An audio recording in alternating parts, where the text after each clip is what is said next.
D'accord. Est-ce que ça va être intégral ou vous allez couper les bouts pas bons? Non, ça va être intégral. Okay. Yeah! Mais il va y avoir des extraits, par contre, qui vont être utilisés pour la promotion. Fait qu'après ça, il faut l'écouter au complet pour trouver les bouts de pas bons. Non, il n'y aura pas de bouts pas bons. On va essayer de faire pas de bouts de pas bons. Ça serait on va pas s'arranger bien. pour pas que ça arrive.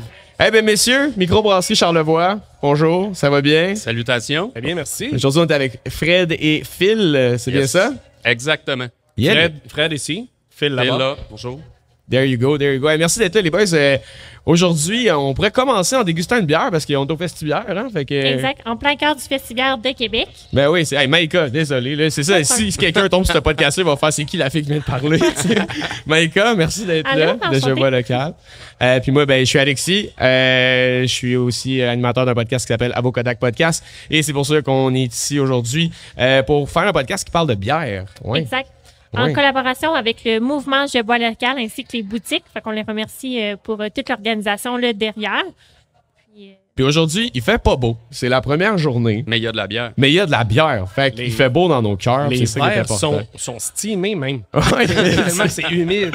Ben là, c'est ça. Là, on déguste quoi, en fait? Là, c'est-tu... On commence ça avec une flacatoune de la microbrasserie Charlevoix, bien évidemment. Est-ce que tu peux me reprononcer ce mot incroyable? Flacatoune. Ça vient de où? Flacatoune. Non, c'est même pas ça. Mais écoute, flacatoune, là, je vais te laisser vous la servir, excusez. Flacatoune, en réalité, c'est une bière qu'on fait à Microbrasserie Charlevoix depuis, je dirais, ça fait nous autres, ça va faire 25 ans l'année prochaine, ça doit faire 15 ans qu'on brasse cette bière-là. Quand même. Puis ça, c'est un de nos amis qui travaillait à la maison du bootlegger, ceux qui sont déjà allés dans Charlevoix puis qui ont eu la chance de se souvenir d'être allés à la maison du bootlegger, tant mieux pour vous. Ben, tu t'en rappelles un peu. un peu. Donc, notre ami François nous était revenu avec une idée. Il disait hey, j'aimerais ça si on pouvait brasser, si vous pouviez nous brasser une bière. J'ai trouvé un nom, Flacatoune, qui veut dire, dans l'ancien français, c'était ce qui était brassé à la maison, au début de la colonie. Okay. Donc, tu sais, les gens ne brassaient pas nécessairement de la bière, mais les femmes au foyer brassaient de la Flacatoune. À peu près toutes les maisons brassaient leur flacatoune. Puis là, les gens viennent prendre ma flacatoune. Puis lui, il a trouvé ça dans l'encyclopédie du vieux français. Puis il nous est arrivé avec ce nom-là. Au début, sérieusement, j'y croyais pas pantoute. Je disais, flacatoune, c'est bien trop compliqué à prononcer. Ça ne marchera jamais, cette histoire-là. Et c'est notre plus gros vendeur depuis ce temps-là. Fait que ça doit pas être mauvais. Là. Ben, écoute, la bière est bonne. Là, ça doit pas être, j'espère. C'est sûr que la bière on est va y goûter, délicieuse. pas? Ah ouais? Allez-y. Santé. Cheers. Okay, Okay, vous voyez, c'est une fort. bière d'inspiration belge. Très fort. digeste. Là. Il y a beaucoup de gaz carbonique. Là. On profite qu'elle soit encore en bouteille pour mettre beaucoup de gaz carbonique dedans. Mais on goûte la levure belge, la part de la levure belge. Après ça, on a des houblons nobles qui viennent d'Alsace, du malt canadien. Puis c'est très, très simple comme recette, mais très, très efficace. Et ça, avec des fromages, c'est merveilleux. J'aimerais ça que vous soyez présents sur place pour y goûter parce que c'est délectable. D'abord, vous avez fait allusion à la maison Bootlegger. Ouais. Avec des souvenirs flous. Parce que Ben, t'as pas le choix. T'sais, si tu vas là, c'est sûr que tu te rappelles plus de la fin. C'était quoi ça? En fait, c'est une une des premières maisons de la prohibition, si tu veux. OK. Il y a des petits tunnels, il y a des petits passages secrets, mais tu sais, quand tu vas là, honnêtement, là, ça s'arrête pas, tu l'échappes C'est une totalement. aventure, c'est un restaurant à la base. Okay? C'est un steakhouse. C'est vraiment dans le grenier d'une vieille maison qui a été déménagée morceau par morceau. Et effectivement, dans le temps de la prohibition, il y avait du trafic d'alcool qui se faisait dans cette maison-là, dans Charlevoix, dans l'arrière-pays. Puis maintenant, la propriétaire, Joanne, a vraiment fait quelque chose d'extraordinaire avec ça. C'est une expérience. Tu vas là, tu vas faire la visite, tu te fais raconter toute l'histoire de la maison. Après ça, il y a un band de rock qui est là, qui sont vraiment coincés dans à peu près 3 pieds carrés. Là. Le band au complet avec le drum, puis là, tu pars à danser. Et c'est là que tu te souviens plus de rien. Ou en fait, on devrait dire ce qui se passe à la maison du bootlegger. Reste au bootlegger. Et on brasse, bien entendu, la bière La Bootlegger, qui est pas spécifiquement fait par eux, mais si vous voyez la maison, la bière Bootlegger de Microbrasserie Charlevoix, c'est nous qui la brassons et elle est disponible là-bas aussi. Je trouve ça cool que, tu sais, j'ai l'impression que dans le monde brassicole et des microbrasseries, il y a beaucoup d'importance qui est accordée à l'histoire derrière, tu sais. Est-ce que, quand vous avez commencé ce projet-là, c'est quelque chose qui était important pour vous, non seulement d'aller dans le design, mais que chaque bière ait son histoire? Oui, puis tu vois, c'est une des raisons pour laquelle Caro et moi, on a décidé de s'en aller dans Charlevoix. C'est pour tout le bagage historique. Puis il y avait une autre chose aussi qui était super importante, qu'il y avait déjà à cette époque-là, ce qu'on appelle la route des saveurs, qu'on retrouve maintenant dans à peu près toutes les régions du Québec, qui sont les regroupements entre les producteurs agricoles, les chefs cuisiniers, qui mettent vraiment en valeur tous les produits du terroir. Puis quand nous, on regardait le projet en 95, ben il n'y en avait pas dans Charlevoix de microbrasserie. On se disait, il manque ça. Donc là, l'idée de dire on va aller implanter la microbrasserie là-bas, ben c'est venu de là. Et puis là, de s'inspirer comment on allait aller chercher les noms et qu'est-ce qu'on allait faire vivre comme expérience. On y est allé vraiment aussi avec le côté historique.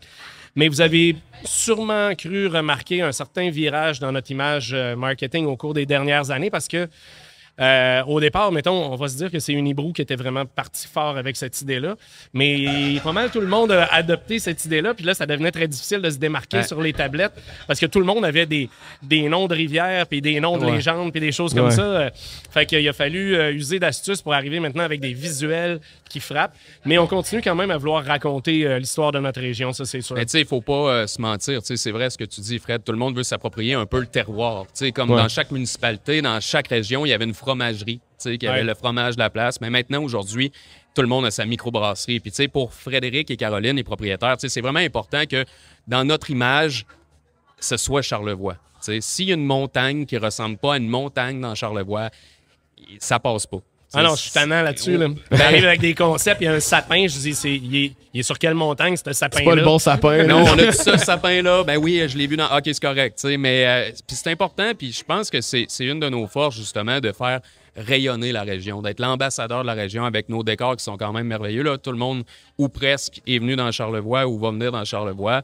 Ça fait partie d'un incontournable, puis c'est ça pas notre raison d'être, mais pourquoi pas le montrer sur une canette que c'est beau chez nous. Là. Puis en plus, ben, tu peux goûter Charlevoix. Oui, puis ça te permet un peu de voyager à travers une bière, mais de la maison. Exact. Absolument. Exact. Puis c'est une des choses qu'on dit aux gens, des fois, c'est une des forces aussi de notre brasserie. Les gens, quand ils viennent dans Charlevoix, habituellement vivent une expérience incroyable avec les paysages, les gens qui sont super accueillants. Fait que c'est un peu ça qu'on leur dit, là. Si vous voulez pas rapporter Charlevoix chez vous, ben allez à l'épicerie et vous allez en retrouver un petit morceau, là. Puis moi, je me souviens, là, du plus loin que je me souviens de mes voyages en Belgique avec Caro, puis on a une mémoire olfactive, gustative. Puis des fois, quand on s'ennuie de nos voyages, on va s'acheter une Orval ou on va s'acheter une Chimay. Puis tu prends une gorgée d'Orval, puis tu te souviens quand tu étais à l'abbaye d'Orval. Fait que c'est ça, là, messieurs, dames, qui vous ennuyez de Charlevoix, là. Allez à l'épicerie, vous cherchez une bonne bière de Charlevoix. Ben, en parlant d'épicerie, je pense que ça donne faim. Oui. Oh, quelle belle transition. C'est magique. Hey, c'était tellement smooth. Mais on va accueillir notre chum de Barbecue Québec qui va nous apporter un petit snack. Hey, c'est étonnant, ça. Bière et snack. Bière et snack. Bonjour, mon cher. Vous allez bien? J'ai hâte de voir l'accord. Alors, vous allez voir ici JP apparaître sur plusieurs... merci, mon cher. Qui va apparaître sur les podcasts pour venir nous... faire des accords, en fait, de bière et de bonne nourriture sur barbecue. Veux-tu nous dire qu'est-ce qu'on déguste? Tu veux nous prendre mon micro ou le micro non, je prête le mien. Au bout ici? C'est nettoyé, là, il n'y a pas de COVID. On l'a alcoolisé. C'est bien la flacatoune, hein? C'est bien la flacatoune. Alors, en gros, on a fait un petit tacos avec le nouveau sel jalapeno, qui est un rub là, incroyable, qui donne le petit kick. C'est des rib steaks qui ont été grillés sur le barbecue, donc très simple, efficace, grillés de chaque côté. On tranche en fine lanière, on rajoute un peu de crème sûre, un peu de fromage Tex-Mex, j'ai mis un petit peu de guacamole avec ça, bien entendu, puis de la coriandre. Pas obligé, c'est pas tout le monde qui est fan de coriandre, mais avec une petite flacatoune, c'est le genre de petit snack là, qui se mange bien. Tout est meilleur sur le barbecue, puis avec une bonne bière, bon, on s'entend, là, c'est... Merci de me partager ton micro, j'apprécie. Hey, santé, cheers, bon appétit, gang. Merci, mon cher, merci. Ben, je vous laisse déguster parce que si on mange les 4 en même temps, il se passera plus grand-chose dans le podcast. Mais c'est le bout où c'est très chic, là, manger un tacos à... Ah oui, non, c'est ça. Manger un tacos et essayer d'avoir l'air intelligent, c'est toujours le fun. Mais honnêtement, ça a l'air délectable. Tu peux y aller. Ouais, gâtez-vous. Mais moi, c'est ça, je voulais vous en lancer en fait sur... On a parlé que tu es allé en voyage avec ta copine en Belgique et tout pour aller découvrir des bières. Quand est-ce que cet amour de la bière-là est arrivé? C'est un peu une question qu'on pose à tout le monde, mais là, j'ai l'impression que toi, ça résonne avec le voyage. Ben, en réalité, le voyage, c'était pour confirmer un peu ce qu'on voulait faire. Puis c'est drôle parce qu'on a réalisé cette semaine, Caro et moi, qu'à cette date-ci, il y a 25 ans, on faisait notre voyage en Belgique. On a terminé le 20 août notre voyage en Belgique. Puis pour nous, c'était un peu une mission où on est allé visiter des brasseries régionales là-bas parce qu'on sait que nous autres, dans le temps où on a parti notre projet de brasserie, il y avait peut-être 15 brasseries au Québec, puis il y en avait 300 en Belgique. Donc, ce qu'on a voulu voir, c'est aller étudier un peu comment les petites brasseries qui sont dans des petits villages peuvent réussir. Parce que les brasseries qu'il y avait au Québec, majoritairement, c'était dans les grands centres, c'était Montréal, Québec, Chambly. Alors, on s'est dit, on va aller visiter vraiment des petites brasseries. Mais je te dirais que le déclic, notre passion à Caro et moi, il a commencé vraiment en 95 au Festibière de Chambly. On tripait déjà bière ensemble, mais là, on a vraiment eu le déclic. On a découvert plein de bières. On a commencé à... je brassais déjà de la bière de kit. Okay. Mais là, on a dit, OK, là, maintenant, on brasse tout grain, puis on a rencontré des personnes super intéressantes quand on était au Festibière, commencé à travailler, à brasser notre bière. Donc, c'est à partir de 95 qu'on a rêvé à ce projet-là. En 97, on était allé en Belgique et 98, on a ouvert nos portes à Baie-Saint-Paul. C'est fou que vous êtes vraiment dans les premiers, est-ce que je comprends? Parce que là, 95 Festibière de Chambly, dans ce temps-là, il ne devait pas avoir une trolley de Festibière nécessairement non plus. C'était le premier. C'était le premier, ouais, c'est ça. Ouais. Aujourd'hui, tu sais, qu'est-ce qui fait, selon vous, votre pérennité?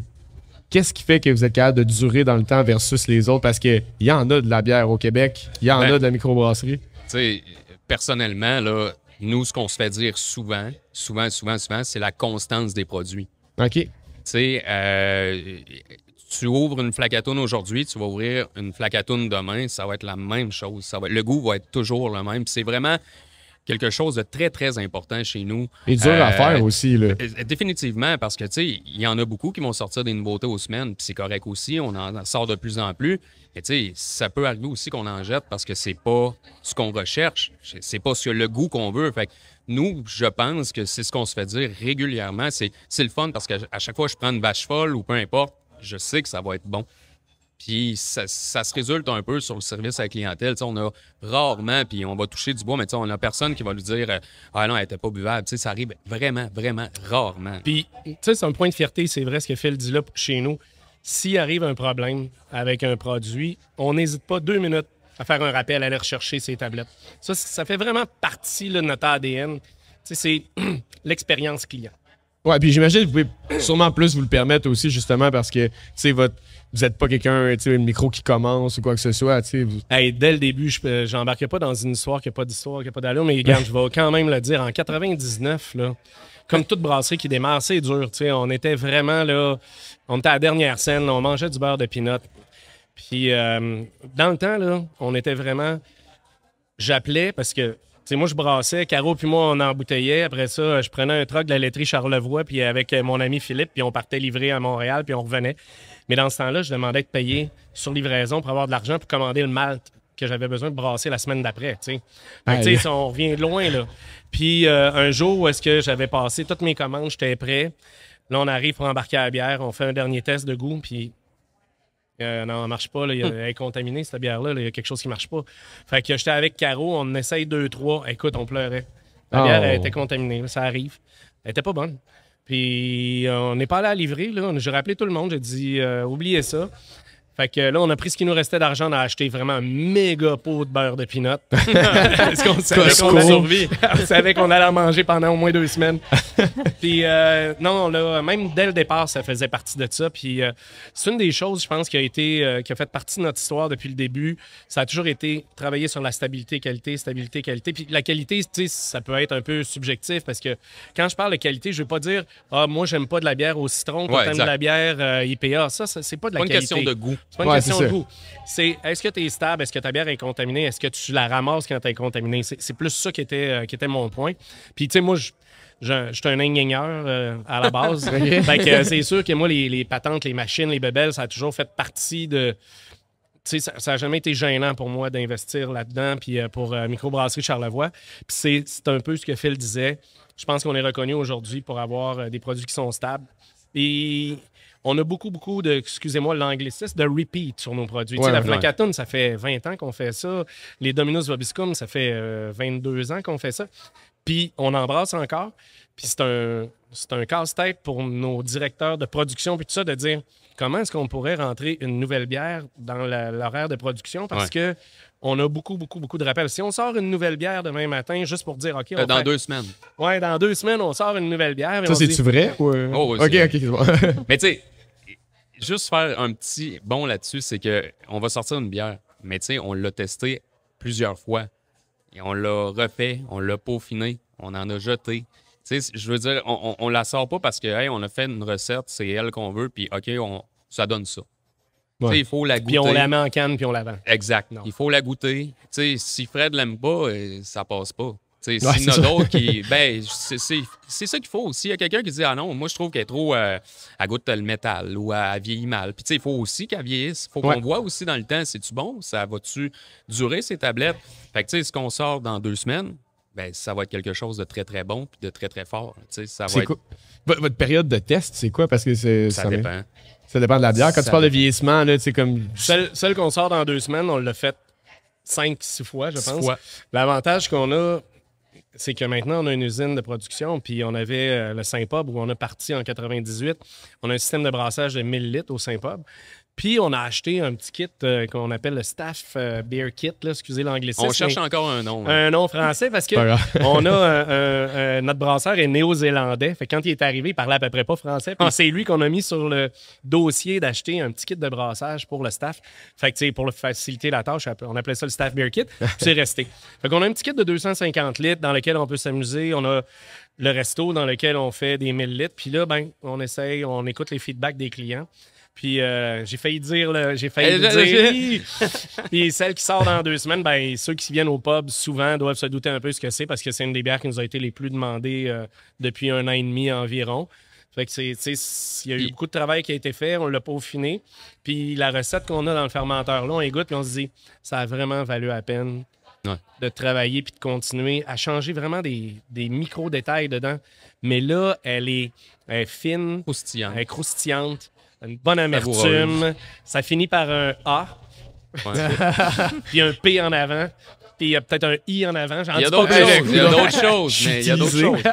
Quand vous sortez une bière comme ça, est-ce que c'est dans le type de la garder dans votre portefeuille de bière classique ou cette partie-là, comment ça se définit là, par la suite? Allez, vas-y, là, je bois. J'allais dire, mange, c'est très bon en passant. Oui, c'est vrai. Ça fait partie du défi présentement, parce qu'on a sorti cet été 2 produits, printemps-été, 2 produits vraiment extraordinaires. On a sorti C'est toujours l'été quelque part, qui était vraiment incroyable. Cet hiver, on a sorti la Blanks aussi. Mais là, le problème qu'on a, c'est que, comme Fred le mentionnait, on a des repeats aussi. Puis on a comme une capacité qui devient de moins en moins... on n'a plus de place pour sortir vraiment des nouveautés constantes. Fait qu'on sort un nouveau produit en sachant pertinemment que, il y a un agrandissement qui s'en vient, il y a un projet d'expansion qui s'en vient aussi. Que là, on va pouvoir peut-être élargir notre portefeuille, mais avoir des valeurs sûres. C'est toujours l'été quelque part. C'est une saison Nouvelle-Zélande vraiment incroyable. Puis on est chanceux, on a un vrai kiwi avec nous qui, lui, c'est pas de l'appropriation culturelle, c'est un vrai de vrai kiwi qui va nous brasser une bière savoureuse. Fait que on est vraiment rendu à ce niveau-là de jouer avec ça. Puis aussi, on est chanceux parce qu'on a un laboratoire qui s'appelle le restaurant Le Saint-Pub qui permet aussi de sortir des produits de qualité puis d'avoir un feedback vraiment rapide avec la clientèle. On a notre ardoise, on sort quelque chose qui est peut-être unique, qui va être peut-être qu'il va sortir juste une fois, peut-être qu'il va sortir 2 fois, mais les gens vont tout de suite dire « Hey, celle-là là, était bonne ». Fait que la Flacatoune rosée, c'est un exemple aussi. Les gens qui viennent au pub l'été, ils goûtent ça, puis ils recherchent ça, ils veulent ça. Fait que c'est sûr qu'éventuellement, ça se pourrait aussi qu'il y ait une autre nouveauté. Ça existe en... Ça pourrait arriver. Je pense que cet été, vous en avez sorti une pour le festif. Oui. Il y en a 2 même.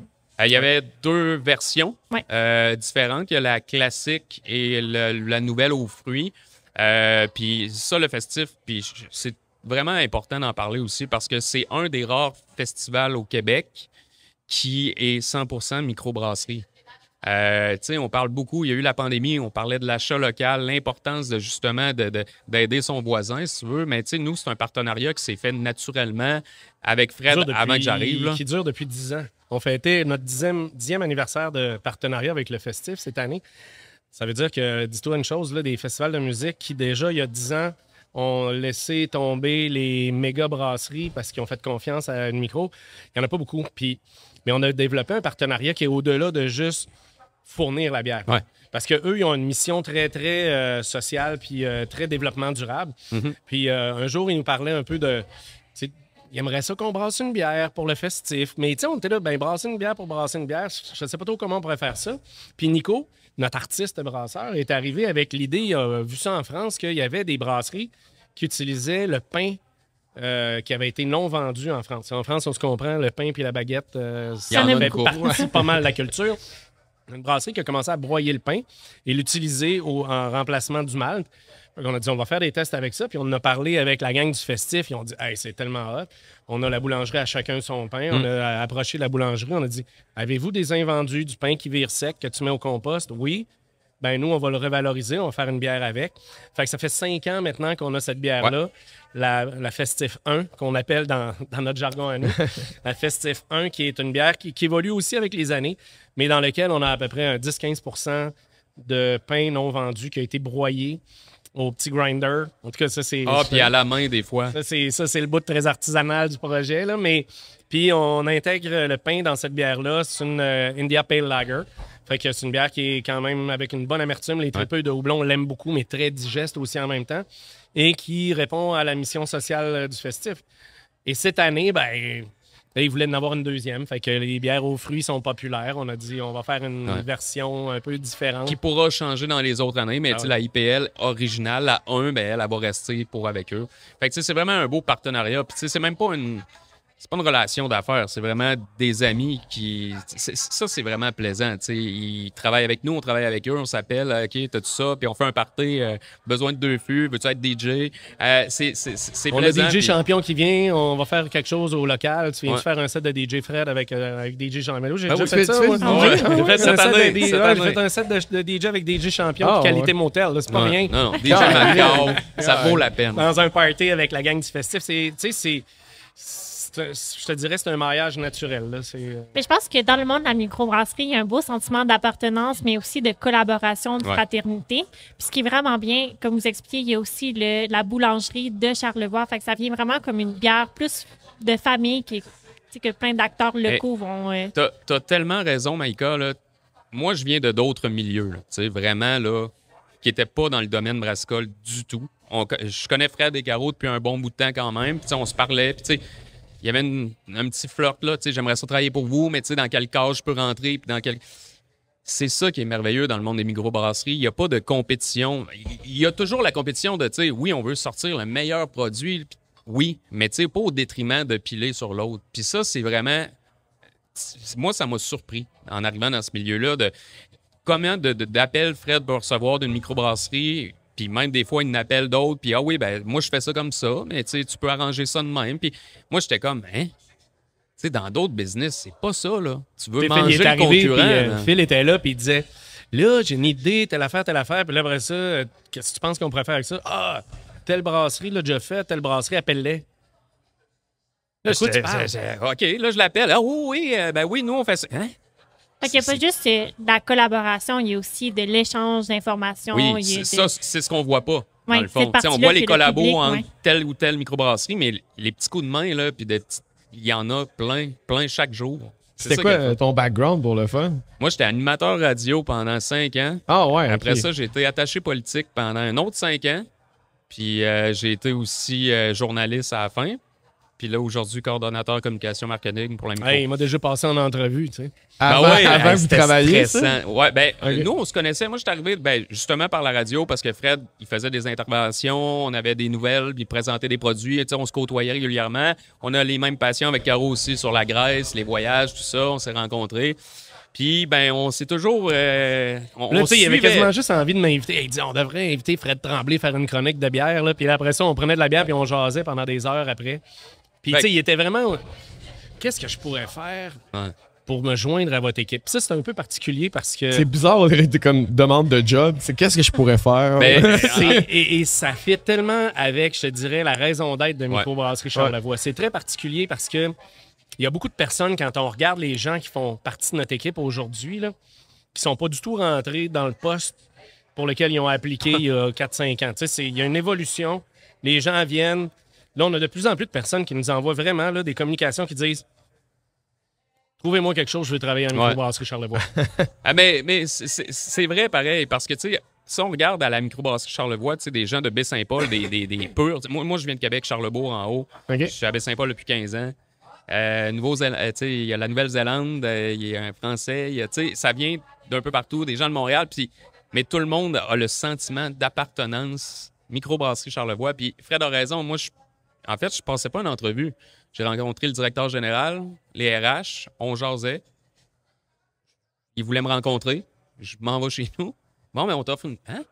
Ah, ben, c'est là que c'est arrivé, mais c'est ça la microbrasserie Charlevoix. C'est la vibe qu'il y a autour de ça. C'est l'être humain avant tout. Puis tu sais, c'est le fun à dire un podcast. Mon boss est à côté, mais tu sais, je le vis chaque jour. J'ai une petite fille, puis ça n'a jamais été simple de même. Ouais. Tu sais, être sur son X, être à la bonne place, d'avoir du plaisir, d'être là aujourd'hui avec vous autres, c'est ça le monde de la microbrasserie. Là. Fait que c'est vraiment agréable. Puis c'est important d'en parler aussi. Là. Tu sais, je pense que Maë, elle me disait, surtout quand on faisait un genre de briefing de comment on enligne le podcast, puis le mot qui ressortait souvent, c'est, tu sais, les microbrasseurs, c'est des artistes. C'est ce que je me disais souvent, tu sais. Puis j'ai vraiment l'impression que, tu sais, quand tantôt tu parlais d'un petit détail, là, ça marche pas.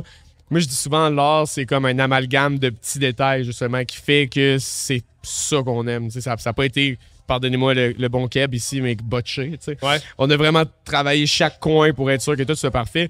Mais j'ai l'impression que la culture d'artiste qui vient avec ça autour de l'entreprise, c'est ça qui est le fun, dans le fond. C'est là où vous êtes juste dans un party de projet constant, dans le fond. Et nous, dans Charlevoix, à Baie-Saint-Paul particulièrement, on est vraiment dans un milieu d'artistes. Les gens qui sont venus visiter, il y a des galeries d'art partout.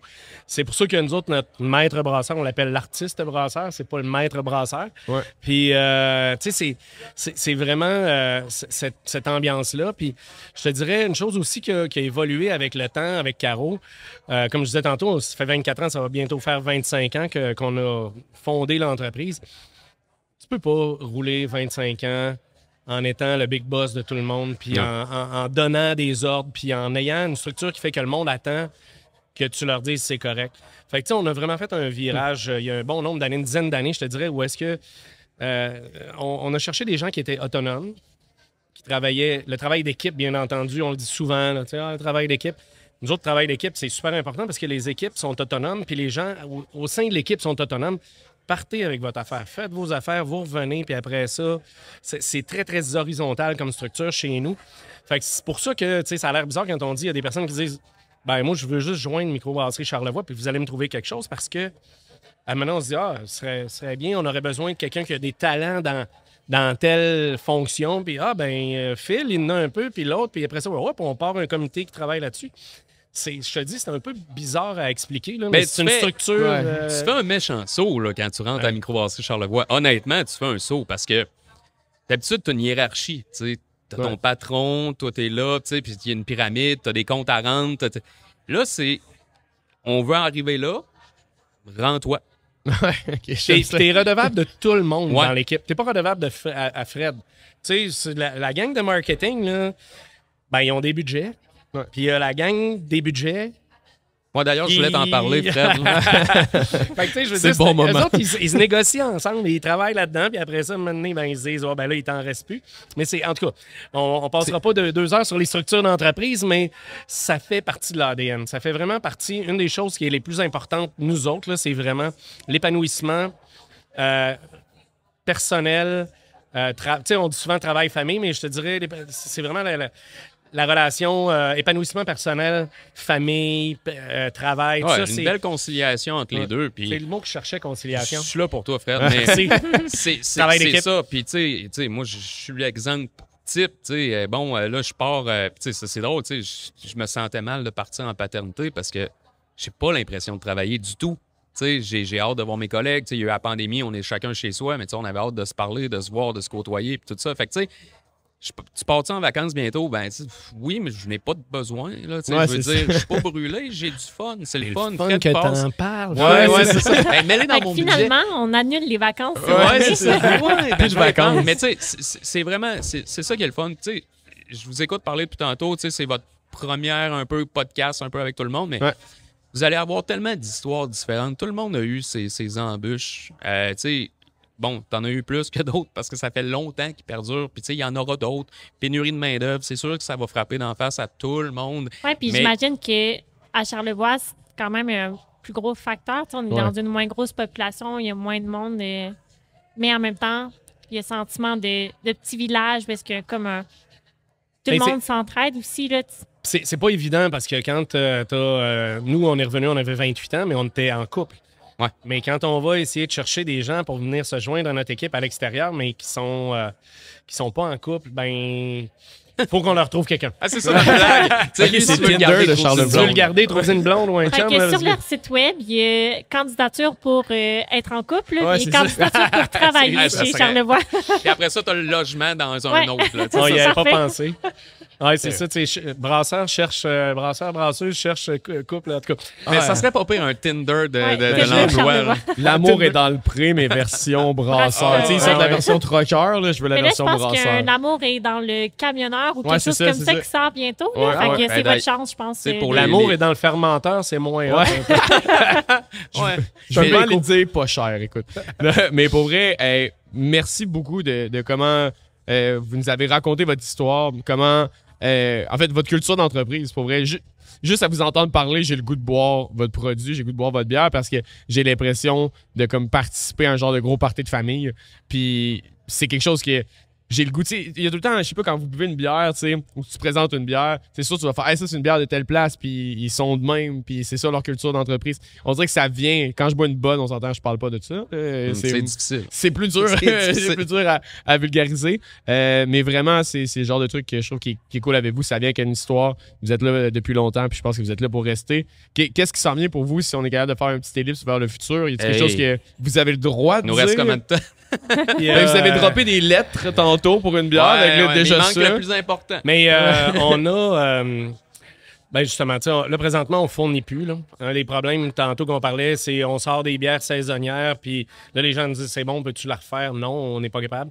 Donc, on a pris une décision il y a à peu près un an, c'est d'aller vers une autre expansion. Là, ça fait... bizarre, il y a du monde qui sont là, ouais, mais présentement avec la conjoncture. Mais c'est une expansion qui a été vraiment travaillée avec toute l'équipe. Oui, on veut augmenter la capacité, brasser plus de bière. Puis aussi, on veut améliorer encore plus l'expérience microbrasserie Charlevoix, que ce soit pour les clients ou que ce soit pour toute l'équipe. Parce que les bureaux sont rendus petits, on a rajouté des fermenteurs partout, il y a des tuyaux partout. Fait que là, c'est vraiment de dire comment on fait ça. Fait qu'on a vraiment consulté avec toutes nos équipes, puis on est arrivé avec un projet qui est très, très hot. Ouais. Là, je peux pas en dire bien plus, mais on vient d'acheter un terrain qui est à peu près 10 fois plus grand que celui qu'on a présentement. On va construire un nouvel environnement qui va être... C'est beau comment tu marches. On le sent. On veut pas trop... le choix des mots. Je vais pas trop dévoiler le punch, mais ça va être... bon, on va appeler ça une expansion, mais c'est pas une expansion de capacité de production uniquement. C'est vraiment grandir, faire grandir l'adolescent vers l'âge adulte, puis faire quelque chose où est-ce que... je te dirais tous les intérêts et les expériences des gens. Moi, quand je suis allé à telle place, j'ai visité, j'ai aimé ça. Prendre le meilleur de tout. Prendre le meilleur de tout. Puis on veut aussi que ce soit une expérience client, mais que la population aussi locale s'approprie le terrain. Que ce soit vraiment une place de rencontre, une place que c'est là que ça se passe. Le party est là, c'est le fun, c'est agréable. Puis Fred et Caro ont toujours pensé aux employés aussi. Fait que, oui, on parle de la capacité de production augmentée, mais ils veulent que les employés, ce soit agréable aussi de venir, qu'on travaille là, qu'on ait du fun, qu'on parle, puis qu'on avance des affaires ensemble. Fait que, ça va être juste merveilleux. Nous, en tant qu'employés, on a vraiment hâte. Eux autres, sûrement encore plus que nous. Mais ça le plus dur, c'est de trouver où on va mettre le pad d'hélicoptère là, pour quand on va chercher le staff à la maison. Ouais, c'est ça. C'est le plus compliqué. Ils sont bien traités, les employés. Là. C'est faire le courant pour aller en bateau. C'est des affaires. Mais on sera vraiment pas loin de l'usine présentement non plus. Fait que on s'en va pas dans un autre endroit. On voit le terrain de où ce qu'on travaille aussi. Ouais. Fait que puis il y a bien sûr les nouveautés qui s'en viennent. Il y a tout ce qui se travaille. Puis aussi nos 25 ans. Qu'on veut souligner en grand. 3 juillet c'est 2023. C'est très, très important dans un monde où c'est en pleine croissance partout. Ouais. Il y en a encore des nouvelles microbrasseries. Il y aura toujours d'autres microbrasseries, mais là, ça fait 25 ans que il y a eu du débroussaillage. Ça a été pas facile. Il y a eu des dossiers quand même intéressants. Puis là, aujourd'hui, on est là et on va célébrer. Fait que ça devrait être à surveiller pas mal. Là. Pour vrai, il y avait de la métaphore là-dedans. Là. J'ai hâte de savoir, mais on a eu des pistes. J'ai eu des petites pistes qui ont coulé. Là, pour ceux qui ont entendu, allez suivre ça. Fait que, en parlant d'aller suivre ça, où est-ce qu'on peut aller vous suivre pour garder et rester à l'affût de tout ça? Facebook, Instagram, beaucoup. TikTok de plus en plus. TikTok? On est TikTok. On est 2022. Ouais. Mais il va falloir faire des petites danses dans pas long. Blanks ou pas Blanks? Mais pour vrai, c'est vraiment les deux médias les plus faciles pour suivre les sorties de ravito, les bières exclusives, tout ça. C'est là-dessus qu'on est le plus actif aussi, donc à surveiller. Mais restez à l'affût, ça vaut la peine. Ça vaut la peine. Très cool. Puis sinon, on continue à boire vos bières et avoir du fun avec ça. C'est délectable. Merci les gars. Merci à vous. Merci.